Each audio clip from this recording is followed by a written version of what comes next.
नमस्कार छात्रों। कक्षा 8वीं की रुचिरा इस पुस्तक के प्रथम पाठ सुभाषितानी, आज इस पाठ को हम लोग पढ़ेंगे। सुभाषितानी में दो शब्द हैं, सु जिसका अर्थ है सुंदर और भाषित जिसका अर्थ है वचन, अर्थात सुंदर वचन। भाषित नपुंसक लिंग है, बहुवचन में है, इसी और बनेगा उसका भाषितानी। तो शब्द बना सुभाषितानी, यानी बहुत से वचन हैं, यहां पर सुंदर वचन है। आज हम उसको जानेंगे। सबसे पहले पहला श्लोक देखते हैं क्या है। गुणाः गुणज्ञेषु गुणा भवन्ति ते निर्गुणं प्राप्य भवन्ति दोषाः सुस्वादुतोयाः प्रभवन्ति नद्यः समुद्रमासाद्य भवन्त्यपेया। अब इस शब्द का पहले अर्थ जान लेते हैं। हर एक शब्द का जो मुख्य कठिन शब्द है उसका अर्थ समझ लेते हैं, फिर हम इसके बारे में आपसे अगले विषय में चर्चा करेंगे, क्या क्या चीजें इसमें जानने की है। गुणा का अर्थ है गुण, क्वालिटी। गुणज्ञेषु मतलब जो गुणवान व्यक्ति है, जिसके अंदर क्वालिटी है, ऐसे। फिर गुणा का अर्थ वही है गुण। भवंती यानी होते हैं, भू धातु लट लकार प्रथम पुरुष बहुवचन होते हैं। ते मतलब वे। निर्गुणम, निर्गुण गुण का विपरीत, गुण का विपरीत क्या हो गया? निर्गुण यानी बुराई। प्राप्य, प्राप्य मतलब प्राप्त करके, हासिल करके। भवंती वही एक शब्द है ऊपर। दोषः, दोषः मतलब बुराइयां, बहुवचन है। सुस्वादु तोया, सुस्वादु मतलब स्वादिष्ट, बहुत अच्छा लगने वाला, जीभ को अच्छा लगने वाला। तोया पानी को कहते हैं। प्रभवंती, प्र उपसर्ग है, भवंती धातु है, भू धातु है, तो बनता है प्रभवंती बहुवचन में। इसका अर्थ है निकलना, बहना। नद्य नदी। समुद्रम आसाद्य, समुद्रम आसाद्य, समुद्र मतलब समुद्र से, आसाद्य मतलब मिलना, पहुंचना, पहुंचकर। भवन्त्यपेया, भवंती अपेया, भवंती आपको बता चुका हूं, और अपेय का अर्थ है जो पीने लायक ना हो। पेय और अपेय, पेय मतलब पीने लायक, अपेय मतलब पीने लायक ना होना। ये इसका शब्द का अर्थ है। अब सबसे पहले हम क्या करें, हम इसके अन्वय को देखेंगे। उससे पहले आपको इसमें व्याकरण से संबंधित क्या क्या जानकारी है वो बता दूं। पहला देखिए, निर्गुणम। निर्गुणम में है संधि। संधि क्या है? निहि प्लस गुणम, संधि विच्छेद बनता है निर्गुणम का, निहि प्लस गुणम। तो क्या शब्द बनेगा संधि होकर? निर्गुणम। दूसरा शब्द है, मैंने आपको बताया प्राप्य। प्र उपसर्ग है, आप धातु है और ल्यप प्रत्यय है। ध्यान रहे, इसमें ल्यप प्रत्यय है, प्र उपसर्ग है, आप धातु है। इन तीनों को मिलकर जो शब्द बनता है वो बनता है प्राप्य। समुद्रम आसाद्य, इसमें भी संधि विच्छेद करेंगे। दो शब्द हैं, एक है समुद्रम और एक है आसाद्य। समुद्र, समुद्रम प्लस आसाद्य इज इक्वल टू समुद्रम आसाद्य। ये इसके संधि विच्छेद है। और ये व्याकरण की दृष्टि से क्या क्या इसमें चीज आ सकते हैं, आपके सिलेबस के अनुसार आपको क्या जानना चाहिए उसके बारे में मैंने आपको बताया। दूसरा है भवन्त्यपेया। इसमें भी आप देखें तो संधि है, यण संधि, भवन्ति प्लस अपेया, तो भवन्त्यपेया। इसमें है यण संधि, तो ये आपको संधि भी मैंने बताया। अब इसका हमें अर्थ करना है। अर्थ करने के लिए सबसे पहले इसका अन्वय होना चाहिए। अन्वय मैं बता देता हूं। अन्वय शब्दों के आधार पर किया जाता है। ये जो शब्द आपको दिख रहे हैं इसके आधार पर, लेकिन ध्यान ये रखना है कि उसका क्रम सही हो। यहां पर क्रम आगे पीछे है, उस क्रम को सही तरीके से सेट कर देना, और ताकि उसका अर्थ उसी क्रम से निकल जाए, वो अन्वय कहलाता है। अब हम इसका अन्वय देखते हैं, फिर उसके अर्थ के बारे में चर्चा करेंगे। अन्वय है गुणा। गुणा, गुणज्ञेषु। गुणज्ञेषु मतलब गुणवान व्यक्ति में। क्या? गुणा, गुण, गुणवान व्यक्ति में। गुणा, जो गुण है वह भवन्ति, गुण ही होते हैं। गुण, क्वालिटी यदि अच्छे व्यक्ति के संपर्क में आ जाए तो वो और अच्छा निखर जाता है। ते वही यानी वही गुण निर्गुणम प्राप्य, निर्गुण यानी बुरे व्यक्ति को प्राप्त हो जाए। यदि जो बुरा व्यक्ति है जिसके अंदर बुराइयां हैं, ऐसे व्यक्ति को यदि प्राप्त हो जाए, ऐसे व्यक्ति को प्राप्त हो जाए, ऐसी व्यक्ति को मिल जाए, तो वही गुण दोषः भवन्ति, दोष बन जाते हैं, बुराइयां बन जाती हैं। वो उस गुण का दुरुपयोग कर लेता है। कैसे? उदाहरण दे रहे, सुस्वादु तोयाः नद्यः, सुस्वादु यानी जो स्वादिष्ट अच्छे मीठे, तोय मतलब पानी, मीठे जल वाले जो नद्यः है नदी, वो प्रभवंती प्रवाहित होती है, निकलती हैं। कहां से? पहाड़ों से निकलती है ना। तो जो पहाड़ों से जब निकलती है तो उसका पानी बहुत मीठा होता है। तो मीठे जल वाले नदियां प्रभवंती बहती हैं, पहाड़ से बहती हैं, परंतु ताहा मतलब वे नदियां, ताहा जो ब्रैकेट में है ये एक ऐड ऑन किया गया ताकि शब्द को क्लियर समझा जा सके। ये नदी के लिए है, नहीं भी होगा तो भी कोई दिक्कत नहीं है, आगे नदी की ही बात चल रही है। परंतु समुद्रम आसाद्य, समुद्रम मतलब समुद्र में, आसाद्य जब मिल जाती हैं, समुद्र में जब मिल जाती हैं, कौन? नदी। जब नदियां पहाड़ से निकली, जब पहाड़ से निकलती हैं तो उसका पानी पीने योग्य होता है, पीने के लायक होता है। लेकिन जब वही नदी समुद्र में जाकर मिल जाती है तो अपेयः, अपेयः मतलब पीने योग्य नहीं, भवंती होती हैं, वह पीने योग्य नहीं रहती हैं। कब? जब वही मीठी जल वाली नदी समुद्र में मिल जाती हैं तो पीने लायक भी नहीं रहती, इतना खारा हो जाता है। अदरवाइज जब पहाड़ से निकलती हैं तो वह पानी बहुत स्वादिष्ट होता है, मीठा होता है। ठीक इसी तरह से गुणवान व्यक्ति के पास यदि गुण आ जाए तो उस गुण का सदुपयोग करता है, लेकिन वही गुण यदि बुरे व्यक्ति के पास पहुंच जाए तो वह बुरा व्यक्ति उस गुण का सदुपयोग नहीं कर पाता, बल्कि उसको दुर्गुण में बदल देता है, उसमें और बुराइयां पैदा कर देता है। अब हम इसका अर्थ देखते हैं। गुण, क्वालिटी जो है वह गुणवान व्यक्तियों में, जो गुणवान व्यक्ति हैं उसमें गुण होते हैं, उसमें और निखार ला देता है। परंतु जो गुणहीन यानी जिसके अंदर किसी तरह का गुण नहीं है, बुराइयां ही बुराइयां हैं, ऐसे व्यक्ति को यानी जो असामाजिक तत्व जिसको हम कह सकते हैं, ऐसे व्यक्ति को जब वो पाले, यानी ऐसे व्यक्ति के पास, असामाजिक तत्वों के पास जब वो गुण चल जाती हैं तो वह गुण दोष बन जाते हैं, बुराइयां बन जाती हैं, उसमें से उसका दुरुपयोग करना शुरू कर देता है। कैसे? जैसे सुस्वादु तोया, स्वादिष्ट जल वाली नदियां जो है वह जब प्रभवंती प्रवाहित होती हैं, निकलती हैं, तो परंतु समुद्र में पहुंचकर, परंतु निकलती तो मीठी नदी है, परंतु वे नदियां समुद्रम आसाद्य, समुद्र में पहुंचकर अपेयः भवन्ति, पीने लायक भी नहीं रहती। ये इस श्लोक का अर्थ है। इस श्लोक का जो भाव है वो भाव यह है कि गुणवान हमें हमेशा अच्छे लोगों की संगति में रहना चाहिए। यदि हम अच्छे लोगों की संगति में रहते हैं तो उसका हमारे पर अच्छा प्रभाव पड़ेगा, और यदि हम बुरे लोगों की संगति में जाते हैं तो उसका हमारे जीवन पर बुरा प्रभाव पड़ेगा। हमारी अच्छाइयां बुराइयों में बदल जाएंगी यदि हम बुरे लोगों की संगति में बैठते हैं तो।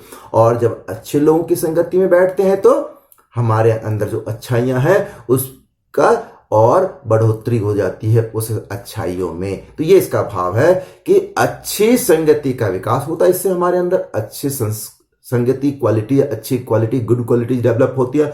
और जब हम अच्छे लोगों के पास रहते हैं और जब बुरे लोगों के पास रहते हैं तो उससे हमारे अंदर जो अच्छाइयां थी वो अच्छाइयां बुराइयों में बदल जाती है। इसीलिए हमें बुरे संगति से दूर रहना चाहिए। ये इस श्लोक का भाव है।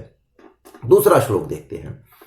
साहित्य संगीत कला विहीनः साक्षात् पशुपुच्छ विषाणहीनः तृणं न खादन्नपि जीवमानः तदभाग्यदेयं परमं पशूनाम। इसका अर्थ देख लेते हैं। पहले जो मुख्य शब्द है, जो कठिन शब्द है, उसका अर्थ देख लेते हैं, फिर व्याकरण इसको समझेंगे। साहित्य संगीत कला विहीन सामान्य सा अर्थ है, आपको पता चल जाएगा। विहीन का मतलब है किसी चीज से रहित, किसी चीज की कमी, दूरियां, कोई चीज ना होना, विहीन, रहित। साक्षात, वास्तव में, फैक्ट, रियल में। पुच्छ कहते हैं पूंछ, विषाण कहते हैं सींग, जो जानवरों के सींग होता है वो सींग। फिर क्या है? तृण, तृणम, तृणम मतलब घास, तृण कहते हैं घास को, तृणम घास को। खादन अपि, खादन अपि, इसके बारे में मैं चर्चा आगे करूंगा। जीवमानः, जीवमानः मतलब जीता हुआ। फिर अगला शब्द है भागदेयम, तद्भागदेयम, मैंने इसमें से एक शब्द लिया, भागदेयम। भागदेयम मतलब उसका सौभाग्य, उसकी किस्मत। परमम बहुत बड़ा, विशाल। ये मुश्किल शब्द हैं जो मैंने आपको बताया। अब पहले हम इसमें व्याकरण देख लेते हैं कि कहाँ क्या संधि है, कौन सा प्रत्यय है, उसके बारे बाद आगे चर्चा करेंगे। पहला है खादन्नपि, इसमें संधि है, संधि है, विच्छेद क्या करेंगे तो बनेगा खादन प्लस अपि, तो ये दोनों मिलकर बनता है खादन अपि। खादन अपि, खादन प्लस अपि, ये संधि विच्छेद हुआ और बनेगा खादन अपि। दूसरा शब्द लेते हैं, अब अन्वय देखते हैं, बाकी आपको यहां पर दिया था। साहित्य, पहला लाइन देखेंगे, साहित्य संगीत कला विहीना। साहित्य मतलब साहित्य, कला, संगीत, संगीत, कला, कला आर्ट से रहित, विहीन, रहित, जिसके पास इसका अभाव है, साहित्य का अभाव है, जो लिटरेचर के बारे में जानकारी ना रखता हो। हाँ, संगीत, जिसके म्यूजिक के बारे में भी थोड़ी बहुत जानकारी ना हो, जो कला, जो आर्टिस्टिक पर्सन ना हो, ऐसा व्यक्ति जो रहित है, इन सब चीजों से जो रहित है, जिसके पास ये सारी चीज नहीं है, ऐसा व्यक्ति कैसा होता है? कहते साक्षात, वह तो वास्तव में एक जैसा, एकदम, क्या होता है? पुच्छ विषाणहीन। पुच्छ मतलब पूंछ और विषाण मतलब सींग से हीन, रहित, यानी उसके पास केवल पूंछ नहीं होते हैं और सींग नहीं होते, इसी दो चीज की कमी होती है। और इन दोनों चीजों की कमी होते हुए वह पशु, जानवर, जैसे जानवरों के तो पूंछ और सींग होती है, इससे हम पहचानते हैं, लेकिन वो व्यक्ति जिसके पास ना तो साहित्य का ज्ञान है, ना संगीत आती है, जो न कला के बारे में जानकारी रखता है, कोई भी गुण नहीं है, ऐसा व्यक्ति पूंछ और सींग से रहित जानवर के समान है। और तृणम न खादन अपि, ऐसा व्यक्ति जिसके पास ये तीनों जो ऊपर क्वालिटीज बताई, ये क्वालिटीज नहीं है, जो जानवर की तरह है, क्योंकि जानवर में ये सारे गुण नहीं होते हैं, तो ऐसा व्यक्ति तृणम, तृण कहते हैं तिनका, घास, घास फूस, न नहीं, खादन खाता, अपि भी, खाता हुआ भी, ऐसा व्यक्ति घास न खाता हुआ भी, यानी घास नहीं खाता, हम लोग इंसान घास नहीं खाता है, लेकिन जिसके पास ये गुण नहीं है वह व्यक्ति पशु है, और वह घास न खाता हुआ भी जीवमान, जीवित रहता है, जिंदा रहता है। घास ना खाता हुआ जिंदा रहता है, तो उसकी बड़ी खुशकिस्मती है कि घास नहीं खाता है, लेकिन है जानवर की तरह, जीवित रहता है। तो कहते तत् पशु नाम, उन पशुओं का, उन पशु कौन से? जिसके अंदर ये गुण नहीं है, ऐसा व्यक्ति जिसके अंदर ये गुण नहीं है, जो, जिसको हम दूसरे शब्दों में कह ले, जो धरती पर एक तरह का बोझ स्वरूप है, तो ऐसा व्यक्ति जो है वो पशु नाम, पशुओं के नाम पर परम भाग्यधेयम, उसका बड़ा भाग्य है, बहुत बड़ा भाग्य है कि वह पशु के रूप में, इंसान के रूप में पशु के समान जीवन व्यतीत कर रहा है, क्योंकि उसके पास किसी तरह का कोई भी गुण नहीं है। अब इसका अर्थ देखते हैं। साहित्य संगीत कला विहीना, साहित्य संगीत कला से विहीन, हीन, कमी, जिसके पास हो, जिसके पास ये चीजें ना हो, जानकारी ना हो, ऐसा व्यक्ति साक्षात मतलब सचमुच, वास्तव में पुच्छ विषाणहीन, पूंछ और सींग से हीन, रहित, इसके पास, ऐसे व्यक्ति के पास ये दोनों चीजें नहीं होती हैं। हाँ, रहित क्या है? वो पशु है, जानवर है। ऐसा व्यक्ति केवल पूंछ और सींग नहीं होती, लेकिन है वो कायदे में जानवर की तरह ही। जो व्यक्ति, ऐसा व्यक्ति तृणम न खादन अपि, तिनका घास ना नहीं खाता हुआ भी, अपि यहां पर अव्यय है, घास न खाता हुआ भी जानवर की तरह जीव माना जीता है। जीवन का कोई लक्ष्य नहीं है, बिना लक्ष्य के वो जानवर की तरह भटकता रहता है, जीता है अपनी जिंदगी को। कहते यह तो तत्, यह जो ये स्थिति है, यह पशुनाम उन पशुओं का, तत्पशुनाम उन पशुओं का जो इंसान है, जिसके अंदर किसी तरह के, जो सिविलाइज नहीं है, जिसके अंदर किसी तरह की अच्छी आदतें नहीं है। हाँ, ऐसे पशु रूपी जो इंसान है, इनका परमम भाग ध्येयम, उसका बहुत बड़ा भाग्य है, सौभाग्यशाली है कि वो इंसान के रूप में पैदा तो हो गया, लेकिन जानवरों जैसा व्यवहार कर रहा है। केवल उसके पास पूंछ और सींग की कमी है, बाकी तो जैसा पशु है वैसा ही वो आचरण कर रहा है। ये इसका अर्थ हुआ।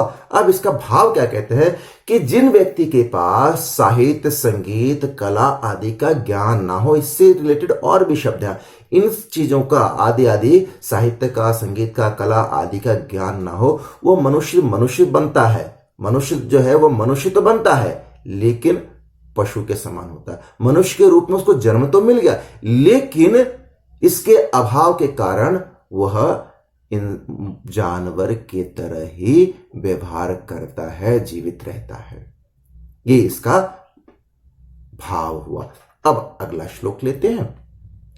लुब्धस्य नश्यति यशः पीयूषुनस्य मैत्री, नष्ट क्रियस्य कुलमर्थ परस्य धर्मः, विद्या फलं व्यसनीनः कृपणस्य सौख्यम, राज्यम प्रमत्त सचिवस्य नराधिपस्य। अब पहले इसका शब्दार्थ समझ लेते हैं, फिर हम इसके अर्थ के बारे में और व्याकरण के बारे में चर्चा करेंगे। शब्दार्थ देख लीजिए। लुब्धस्य, लुब्ध का मतलब है लोभी, लालची। षष्ठी विभक्ति का प्रयोग हुआ है, इसलिए बन गया लुब्धस्य। मूल शब्द है लुब्ध। पिशुनस्य, मूल शब्द है पिशुन। षष्ठी विभक्ति का प्रयोग हुआ, एक वचन, तो बना पिशुनस्य। तो पिशुन का मतलब चुगलखोर, जो दूसरे की शिकायत करता रहता, चुगली करता रहता, बिना वजह उल्टा सीधा बोलता रहता है एक दूसरे से। कुल मतलब परिवार, उसका परिवार, वंश। व्यसनीन मतलब जो बुरी आदतों वाला आदमी, जिसके अंदर व्यसन है, बुराइयां हैं, जिसके अंदर बुराइयां हैं, ऐसे बुरे आदतों वाला व्यक्ति। फिर क्या कहते हैं? कृपणस्य, इसमें भी षष्ठी विभक्ति का प्रयोग है। तो मूल शब्द है कृपण। कृपण का अर्थ है कंजूस, जो बहुत कंजूस है। सौख्यम मतलब सुख, मित्रता। प्रमत्त सचिवस्य में प्रमत्त शब्द है। प्रमत्त का अर्थ है प्रमादी, या जिसको, जो अपने कर्तव्य को, अपने जिम्मेदारी को अच्छे ढंग से नहीं निभाता हो, इतना अहंकारी हो गया है कि वो अपने कर्तव्य को ना निभाए। तो ऐसे व्यक्ति को, ऐसे अहंकारी व्यक्ति को, जो अपना कर्तव्य अपने अहंकार के कारण ना पूरा करता हो, उसको कहते हैं प्रमादी या प्रमत्त। कौन? सचिव जानते हैं, मंत्री के लिए कहते हैं। सेक्रेटरी जिसको आज की इंग्लिश में कहते हैं, लेकिन पुराने समय में राजा का जो मंत्री होता था उसको सचिव कहा जाता था। ये इसके मुख्य शब्दों के अर्थ बताए। अब हम इसमें व्याकरण देख लेते हैं। व्याकरण क्या क्या है? कुलम अर्थ परस्य, संधि विच्छेद करेंगे तो बनता है कुलम प्लस अर्थ परस्य। कुलम अर्थ परस्य, अर्थ का होता है, अर्थ मतलब धन, अर्थ परस्य। अगला है क्या? नराधिपस्य, इसमें भी संधि है। तो जब संधि विच्छेद करेंगे तो बनेगा नर प्लस अधिपस्य, नराधिपस्य।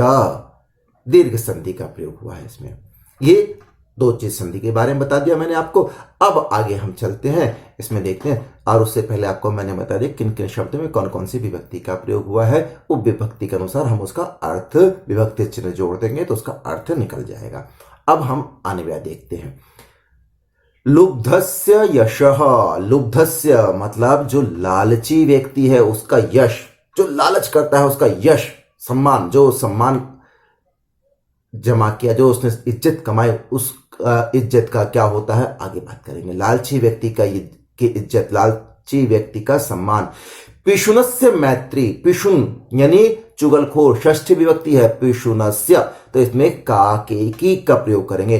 तो चुगलखोर व्यक्ति की क्या मैत्री, दोस्ती, मित्रता, जो चुगली करता है बार बार हर एक के साथ, कोई भी मिल जाए उसके साथ ये चुगली करने की जिसके अंदर आदत है, ऐसे व्यक्ति की दोस्ती। नष्ट क्रियस्य, नष्ट मतलब नष्ट हो गई है, क्रियस्य क्रिया, जिसकी क्रिया यानी हमारा हम जो काम करते हैं, हमें व्यक्ति इंसान को काम करना है, लेकिन जो काम ही ना करे यानी आलसी। नष्ट क्रिया से जो अकर्मण्य हो गया है, जो आलसी व्यक्ति हो गया है, जिसको यदि कहूं तो जो कोई काम करना पसंद ना करता हो, बस निठल्ला, तो ऐसे व्यक्ति का कुलम, परिवार। अर्थ परस्य धर्म, अर्थ मैंने बताया आपको, अर्थ का अर्थ होता है धन। धन को परस्य मतलब धन को महत्व देने वाला का धर्म, जो सबसे ज्यादा धन को महत्व देता है ऐसे व्यक्ति का धर्म। पैसे को जो ज्यादा इंपॉर्टेंस देता हो ऐसे व्यक्ति का धर्म। व्यसनीन, जो व्यसनी व्यक्ति हैं, जो बुरी आदतों में फंसा हुआ व्यक्ति है, ऐसे व्यक्ति का जो विद्या फल है, जो उसके पास जो विद्या थी उस विद्या का जो उसका रिजल्ट है, जो फल प्राप्त होता है, बुरी आदतों में फंसे हुए व्यक्ति के विद्या का फल, उसका जो ज्ञान है उस ज्ञान का फल। कृपणस्य सौख्यम, कृपण मतलब कंजूस, कंजूस का सौख्य मतलब सुख, जो कंजूस व्यक्ति से क्या सुख है, कंजूस व्यक्ति का सुख। और प्रमत्त सचिवस्य, जो प्रमत्त मतलब जो प्रमादी, जो कर्तव्य विमुख हो चुका है, जो अहंकारी होकर अपने जिम्मेदारी को, अपने कर्तव्य को पूरा नहीं करता है, ऐसे सचिव मंत्री का। नराधिपस्य, ऐसे मंत्री जो है वो अपने राजा का, राज्य को नश्यति, नष्ट कर देता है, खत्म कर देता है, बर्बाद कर देता है। कौन कौन किसको बर्बाद करता है, अभी नश्यति हर एक के लिए जुड़ जाएगा। लुब्धस्य यशः नश्यति, लालची का यश नष्ट हो जाता है। पिशुनस्य मैत्री नश्यति, पिशुन यानी चुगलखोर की दोस्ती खत्म हो जाती है, बर्बाद हो जाती है। हाँ, नष्ट क्रियस्य कुलम, जो व्यक्ति आलसी है, अकर्मण्य है, ऐसे व्यक्ति का परिवार नष्ट हो जाता है। अर्थ परस्य, जो अर्थ को ही ज्यादा महत्व देता है, ऐसे व्यक्ति का धन नष्ट हो जाता है। नश्यति व्यसनीन, जो बुरी आदतों में फंसा हुआ व्यक्ति है, उसका विद्या का फल है वह नश्यति, नष्ट हो जाता है। कृपणस्य सौख्यम, जो कृपण है, कृपण का मतलब कंजूस, कंजूस व्यक्ति का सुख नश्यति, नष्ट हो जाता है। और आगे प्रमत्त सचिवस्य नराधिपस्य राज्य नश्यति, ये आपको दिया। यानी नश्यति जो क्रिया है ये हर एक शब्द के साथ आप जोड़ सकते हैं, इसके साथ ये नष्ट होता है, इसके साथ ये नष्ट होता है, इसके साथ ये नष्ट होता है। अब अर्थ देख लेते हैं। लालची व्यक्ति का, लुब्धस्य लालची व्यक्ति का, यशः यश मान सम्मान। पिशुनस्य मैत्री, पिशुन यानी जो चुगलखोर व्यक्ति होते हैं उसके दोस्ती। और नष्ट क्रियस्य, जिसकी क्रिया नष्ट हो गई हो, जो अकर्मण्य व्यक्ति हो, जो कर्म ना करता हो, ऐसे व्यक्ति का परिवार, कुल, वंश। अर्थ परस्य धर्म, जो अर्थ को, धर्म को, पैसे को ज्यादा महत्व देता हो, ऐसे व्यक्ति का धर्म। और व्यसनीन विद्या फलम, जो व्यसनी व्यक्ति हैं, बुरी आदतों में फंसा हुआ व्यक्ति है, उसका जो विद्या का फल, जो उसने ज्ञान अर्जित किया था उस ज्ञान का फल, क्योंकि वो बुरी आदतों में फंस के अच्छी बातें कर ही नहीं सकता, तो बुरी आदतों में फंसा हुआ व्यक्ति के विद्या का फल। और कृपणस्य सौख्यम, जो कृपण यानी कंजूस व्यक्ति का सुख। फिर प्रमत्त सचिवस्य, प्रमादी सचिव मंत्री के, राजा के राज्य का नाश हो जाता है। जो राजा यदि अपने ऐसे मंत्री के चक्कर में फंस जाए जो प्रमादी है, जो कार्य न करता, तो राजा भी, उसका राज्य भी नष्ट हो जाएगा। तो ये जो गुण बताए, इन गुणों से, गुण कह लें, इसको दुर्गुण कह लें, जो भी, यदि व्यक्ति के पास इस तरह की आदतें हैं तो ऐसे व्यक्ति का सब कुछ नष्ट हो जाता है। हर एक का बता दिया किससे क्या क्या नष्ट होता है, ये चीजें नष्ट हो जाती हैं, खत्म हो जाती हैं। तो इसका जो भाव ये होता है कि जीवन में यदि हम सम्मान चाहते हैं, विद्या चाहते हैं, हम चाहते हैं कि हमें सम्मान मिले, इज्जत मिले, विद्या मिले, ज्ञान मिले, तो हमें ये जो ऊपर बुरी आदतें बताई गई हैं। हमें इन बुरी आदतों से दूर रहना चाहिए। यदि हम बुरी आदतों से दूर रहेंगे तो हम जीवन में सम्मान, ज्ञान, विद्या प्राप्त कर सकते हैं। आज के लिए इतना ही। अगले वीडियो में मैं इसके आगे के श्लोकों के बारे में चर्चा करूंगा। तब तक के लिए आपका दिन मंगलमय हो।